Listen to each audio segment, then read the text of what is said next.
पति एक गरीब बुढ़िया थी। उसका बेटा माखन बहुत मेहनत से खेती करता था, लेकिन उसकी बहू चंचल बहुत मक्कार थी। मैनावती को आंखों से कम दिखाई देता था।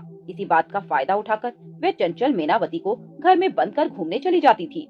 एक दिन चंचल घर वापस आई। बहू, तू माखन के जाते ही मुझे भूखा प्यासा छोड़कर घूमने चली जाती है।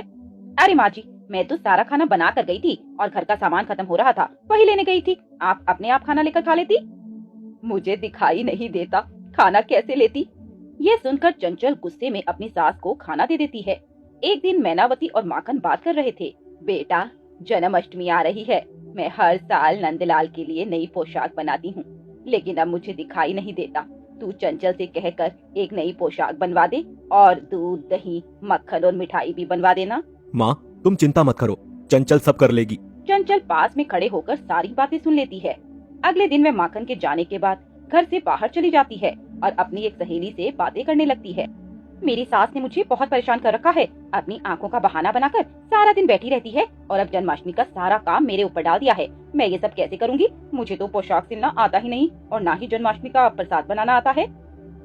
अरे, तेरी सास तो अच्छी भली है, ये काम तो घर की बड़ी बूढ़ी करे तो ही सही है। तू एक काम कर, जन्माष्टमी से एक दिन पहले किसी तरह लड़ाई करके अपने घर चली जाना, फिर देखना तेरी सास घर का सारा काम अपने आप कर लेगी। जन्माष्टमी से कुछ दिन पहले चंचल जानबूझकर अपनी सास को खाना देने में देरी कर देती है, जिससे परेशान होकर एक दिन उसने माखन से बात की।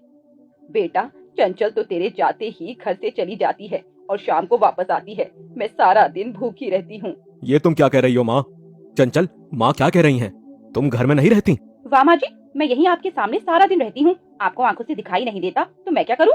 कुछ देर के लिए सामान लेने जाती हूँ और खाना इनके सामने रखा होता है। ये खाती नहीं तो मैं वापस ले जाती हूँ। बेटा, ये झूठ बोल रही है, मुझे इतना तो दिखता ही है। अच्छा, जन्माष्टमी के लिए आपने कहा मुझे कुछ नहीं दिखता, अब आपको सब दिखने लगा। आप दोनों यहाँ रहो, मैं अपने पीहर चली जाती हूँ। माँ, मुझे लगता है आप झूठ बोल रही हो। आपको चंचल का यहाँ रहना पसंद नहीं है। मैं आज ही इसे लेकर चला जाता हूँ। ये कहकर वे दोनों घर छोड़कर चले जाते हैं। मैनावती बैठकर रोने लगती है। अगले दिन जन्माष्टमी थी। हे भगवान, अब मेरा क्या होगा और कल भगवान का भोग कैसे लगेगा? इसी सोच विचार में रात को मैनावती रोते रोते सो गई। अगले दिन वह सुबह उठी तो उसने किसी तरह घर में और घर के बाहर साफ सफाई की। मैनावती भूखी प्यासी बैठी थी, तभी एक छोटी सी बच्ची आई। माँ जी, तुम कौन हो बेटी?